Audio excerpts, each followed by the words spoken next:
Mohbad. We all are familiar with this case already. So my name is Nnenna Iwuchukwu. I represent myself. We all are familiar with this case already. And, there was a very huge outcry at the time here in Nigeria and in diaspora.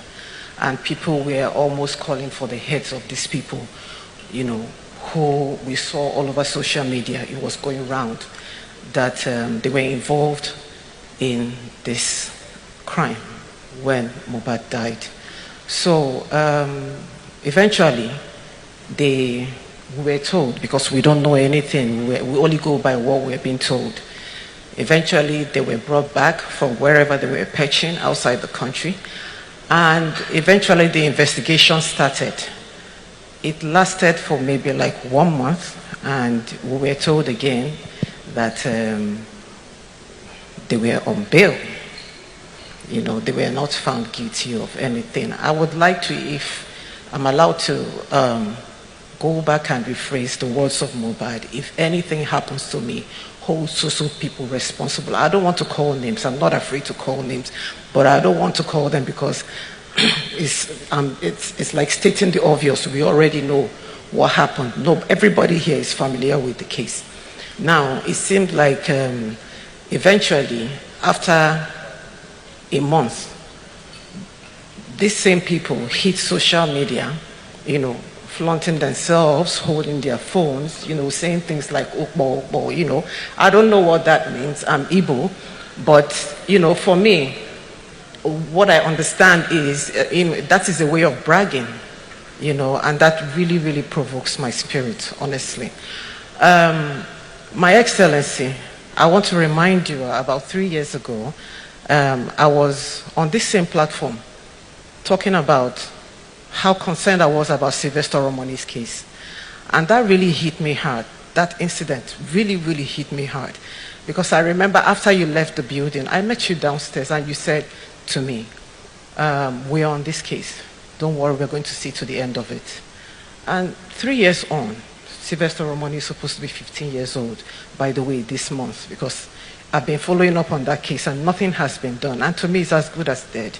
And because Sylvester Oromoni's case had a slap on the wrist, that is why Mohbad's own came to life. And I'm thinking, who's next? Okay, my governor, I'm sorry if I'm taking too much time, but I have to finish, I'm sorry. Please, my governor, you have the power to preside over the affairs of Lagos State, and everything reports to you. Everybody reports to you. Please, I ask you to please take this case as if Mohbad were your son. Because if it were so, everybody that had one contact or the other with this man would have been brought to book in one way or the other. I also want to mention that I know in functional countries, where they have good laws that bind them. Security is not about emotion. It's serious business. I can remember I met you 3 years ago, like you said, there's no emotion. I'm standing in front of you, there's no emotion. It's not emotional, it's real. People get killed, people get maimed, we see it every day. I don't go to bed until 5 a.m. 3 days ago, I was just complaining. When we had the crash of a vehicle, of a lorry, that crashed into the other. Nobody needs to video me, please. We're not joking here. I don't want to get emotional.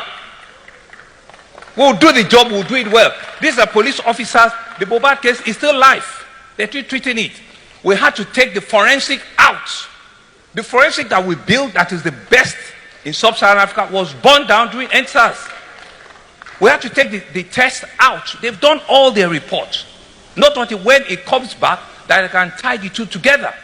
There are people that are in detention as we speak. They've not released them. Let's give little credit when it's necessary. Little credit, that's what we're saying. We don't need to come here and want to grandstand and make it look as if we can't speak back. We can. We are also human beings. Man, we're also human beings. We get to do this job with everything that we have. Okay? Thank you very much. Thank you very